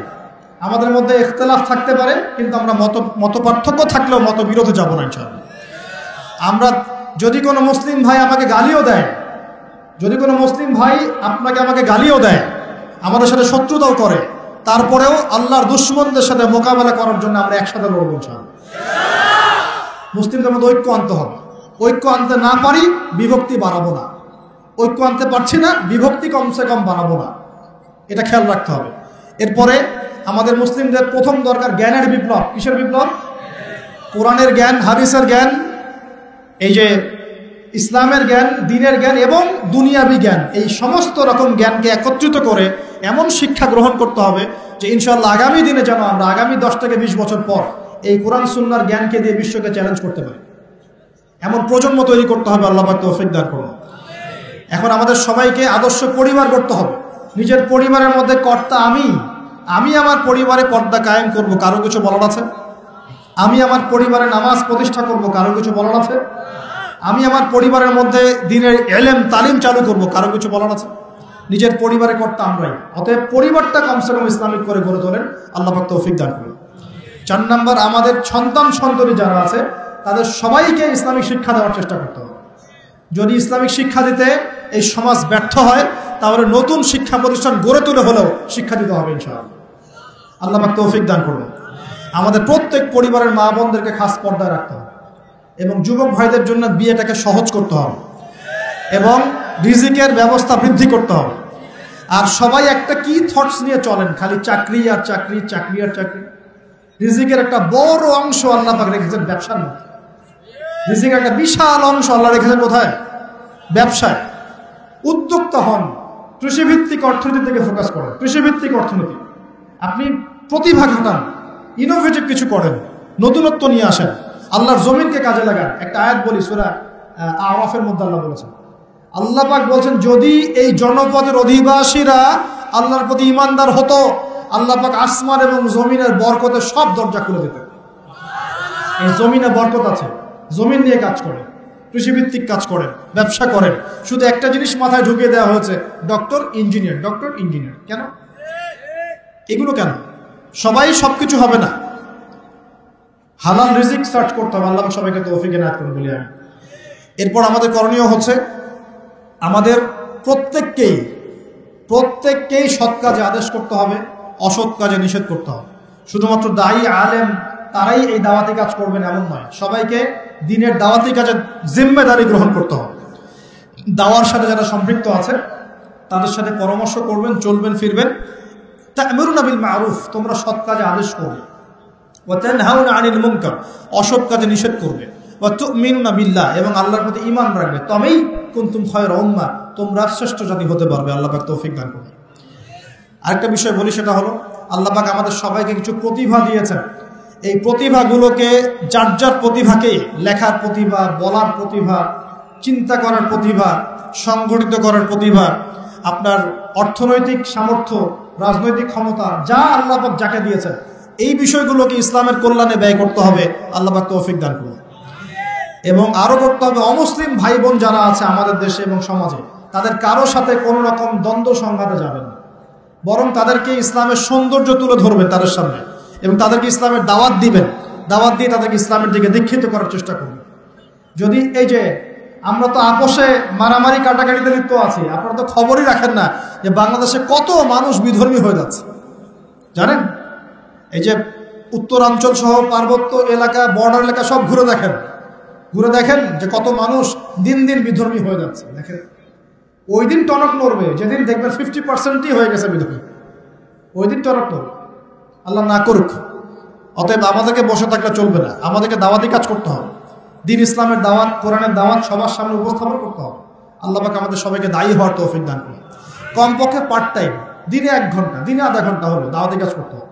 আর দাওয়াতি কাজ করার আগে কি লাগবে? জ্ঞান লাগবে। সেই জ্ঞানটা অর্জন করতে হবে। জ্ঞান অর্জন করার পদ্ধতিগুলো বললাম, এভাবে অর্জন করতে হবে। এবং জ্ঞানী মানুষদের সাথে থাকতে হবে। আল্লাহওয়ালা জ্ঞানী মানুষ এবং যারা আল্লাহর মারেফতওয়ালা মানুষ, আল্লাহর নূরওয়ালা মানুষ, এই মানুষগুলোর সাথে থাকতে হবে। যারা গোলালো মার্কা মানুষ, এখানে থেকে কিছু শিখতে পারবেন। সব তরকারিতে চলে, এইসব তরকারিতে লাগবে। যারা হককে হক বলতে পারে, বাতিলকে বাতিল বলতে পারে, আল্লাহ পাকের জমিনে তারা সম্মানিত ইনশাআল্লাহ। জমিনের উপর বেঁচে থাকলেও সম্মানিত, মাটির নিচে চলে গেলেও সম্মানিত ইনশাআল্লাহ। আল্লাহ রাব্বুল আলামিন এমন মানুষের সংখ্যা বাড়িয়ে দিন এবং তাদের সাথে আমাদেরকে থাকার তৌফিক রাখুন। আরেকটা বিষয় বলবো, সেটা হলো পলিটিক্যাল ইস্যুস। যে একটা জাতির মধ্যে আপোষে মারামারি কাটাকাটিতে যাবেন, এটা খুব খারাপ। কেন খারাপ? কারণ আমরা হয়তো মনে করি যেগুলো পলিটিক্যাল ইস্যুস, আসলে কি হয়, উম্মার ঐক্য নষ্ট হয়, ভাই ভাই মারামারি করে, নিজের ভাইয়ের হাতে ভাইয়ের রক্ত ঝরে, এতে করে উম্মার ঐক্যটা বিনষ্ট হয়ে যায়। এবং ইসলামের বহিঃশত্রু যারা আছে, এরা এই ইস্যুগুলোকে কাজে লাগায় আমাদের ভিতর ঢুকে পড়ে। খুব চোখ কান খোলা রেখে ঠান্ডা মাথায় সবর করেন, ধৈর্য ধরেন, জ্ঞান অর্জন করেন, নিজের কবরের ফিকির করেন, আধ্যাত্মিকতা অর্জন করেন, সুন্নতের উপর আমল করেন, কোরআন পড়েন, দাওয়াতি কাজ করেন, পরিবার করেন, আস্তে আস্তে ইসলাম এগিয়ে যাবে ইনশাআল্লাহ। আল্লাহ রাব্বুল আলামিন আমাদের সবাইকে কথাগুলো বোঝার তৌফিক দান করুন এবং আমল করার তৌফিক রায় করুন, সকলে বলি আমিন। শেষ করার আগে আমি আসন্ন রমজান সম্পর্কে কিছু নসিহত করব, একটু মনোযোগ দেবেন। আমি এখানে অল্প সময় নিচ্ছি, একটু মনোযোগ দেন। প্রিয় ভাইয়েরা, এখন একটা কথা বলি, রমজান মাসে নিত্য প্রয়োজনীয় দ্রব্যের দামগুলো বেড়ে যাবে। কিছু মানুষ বলতে পারে কি ভবিষ্যতে গায়েবের খবর বলবো না? যারা ওয়ার্ল্ড অ্যাফেয়ার্স বোঝে, ইকোনমিক্স বোঝে, সমকালীন প্রেক্ষাপট সম্পর্কে সচেতন, হ্যাঁ, এবং বিশ্বের ফাইন্যান্স নিয়ে পড়াশোনা করেছে, তারা বলবে ভাই যে কথাটা বলেছে 110% সঠিক। অতএব রমজান আসার আগে কিছু কাজ করেন। 1 নাম্বার, নিজেকে প্রস্তুত করেন রমজানের জন্য। রমজান আসতে 1 মাস 1.5 মাস বাকি আছে না? আগে মনটাকে প্রস্তুত করেন। রমজান, আল্লাহ আমাদেরকে রমজানে পৌঁছে দাও এবং বেশি বেশি রমজানে ইবাদত করার তৌফিক দাও। তো রমজানে বেশি ইবাদত করতে হলে দুনিয়াবি কাজ কম করতে হবে। দুনিয়াবি কাজ বেশি করলে তো ইবাদতে মন দিতে পারবে না। দুনিয়াবি কাজের মূল জিনিসটা কি? রিজিকের টেনশন, তাই না? রিজিকের টেনশন, খাওয়ার টেনশন, পড়ার টেনশন, শপিং টপিং হাবি যাবি। রমজানে এইসব খুচরা টেনশন মানুষ নেই। অথচ রমজান মাসে সে ব্যক্তি ধ্বংস হোক যে রমজান মাস পেয়েছে, ইবাদত করে গোনা মাফ করাতে পারে না। নবীজি বলেছেন না? তো এই জন্য রমজান কেন্দ্রিক প্ল্যান থাকতে হবে যে রমজানে আমি এবার 1 খতম কোরআন দিব, একবার আমি পুরোটা পড়ে শেষ করব, নবীজির হাদিস চর্চা করব, আমি মানুষকে ইফতার করাবো, আমি 30 দিন জামাতে তারাবি পড়বো, 5 ওয়াক্ত নামাজ পড়বো, ঠিকঠাক মতো রোজা রাখবো, সাদাকাতুল ফিতর দিব, আমি ওষর দিব, জাকাত দিব। রমজানে আমল করে একদম আমলের বন্যা বইয়ে দেব ইনশাআল্লাহ। এটা প্ল্যান থাকতে হবে না? প্ল্যান থাকতে হবে। তো প্ল্যানের মধ্যে সবচেয়ে বড় বাধা কি? সবচেয়ে বড় বাধা হচ্ছে দুনিয়াবি কাজে ব্যস্ততা। দুনিয়াবি কাজের মধ্যে সবচেয়ে বড় কাজটা কি? রিজিকের টেনশন। তো প্রিয় ভাই, যাদের সামর্থ্য আছে চেষ্টা করবেন রমজান আসার আগেই নিত্য প্রয়োজনীয় দ্রব্য যেগুলো লাগে এগুলো বাসায় মোটামুটি কিনে রাখার জন্য, এবং প্রয়োজন হলে পারলে সামর্থ্য থাকলে পরিবারের জন্য হাদিয়া তোহফা যেটা ঈদের জন্য কেনেন সেটা আগেই কিনে রেখে দেন। কারণ রমজান মাসে নিত্য প্রয়োজনীয় দ্রব্যের দাম বেড়ে যাবে। 100% গ্যারান্টি দিয়ে বলছেন, 100% গ্যারান্টি। এবং সবার সবকিছু কেনার সামর্থ্য নাও থাকতে পারে। এখানে এখন কি করব তাহলে? এখানে অর্থনীতি একটু বুঝবেন, আমার দিকে খেয়াল করেন। আপনারা কি জানেন সমাজে কত % মানুষ না খেয়ে থাকে বা স্বাভাবিক খাবার পায় না? কত % মানুষ? প্রতি 5 জনে 1 জন। প্রতি 5 জনে 1 জন, 20%। আচ্ছা, রমজান মাসে আমরা কি করি? আমরা 4 জন মিলে ওই 5ম ব্যক্তির দায়িত্ব নিয়ে নেই।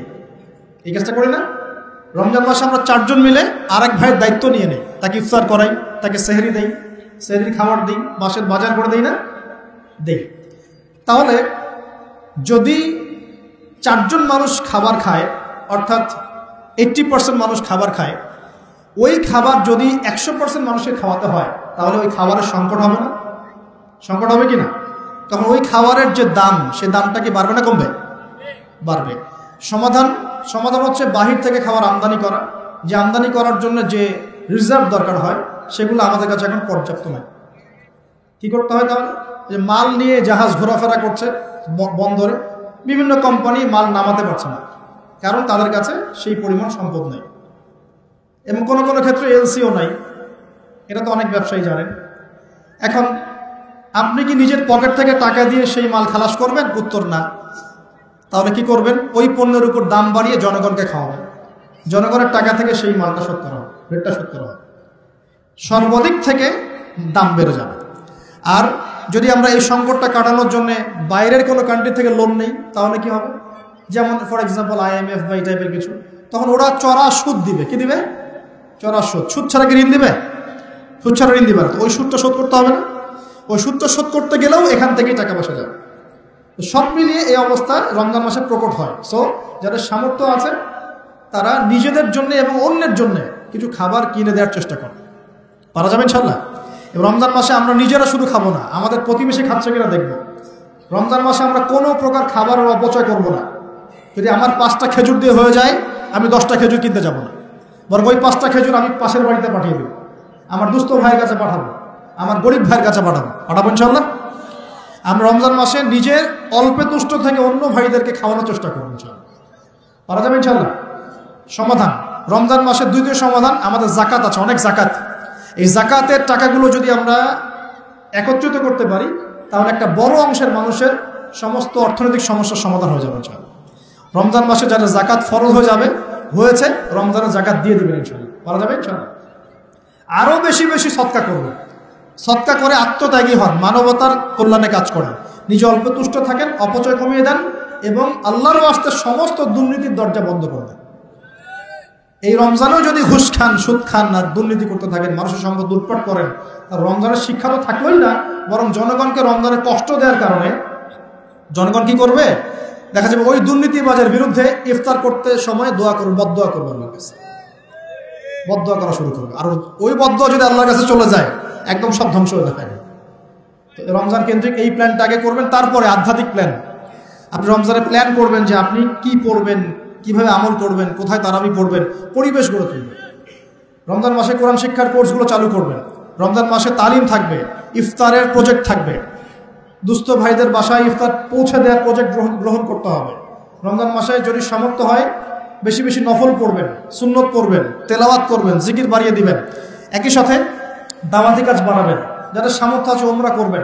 রমজান মাসটাকে এইভাবে ইবাদতের মৌসুম হিসেবে সাজিয়ে নেন। আল্লাহ পাক সবাইকে রমজানে পৌঁছে দেন এবং রমজান মাসে বেশি বেশি ইবাদত করার তৌফিক দান করেন। এই পুরো বিশ্ব সম্পর্কে সতর্ক থাকার তৌফিক দান করেন, সচেতন থাকার তৌফিক দান করেন, কোরআনওয়ালা বানিয়ে দেন এবং যুব সমাজ সহ যুবতী আমাদের ভাই বোনরা প্রত্যেক মহলের মুসলিমাত মুমিন মুমিনাত সকলকে আল্লাহ রাব্বুল আলামিন দ্বীন ইসলামের জন্য কবুল করেন বলি আমি। আগামী দিনগুলোতে যেন আমরা দ্বীনের জন্য কিছু করতে পারি, এই দেশ এবং জাতির জন্য কিছু করতে পারি। আল্লাহ পাক সবাইকে সে যোগ্যতা এবং তৌফিক দান করুন।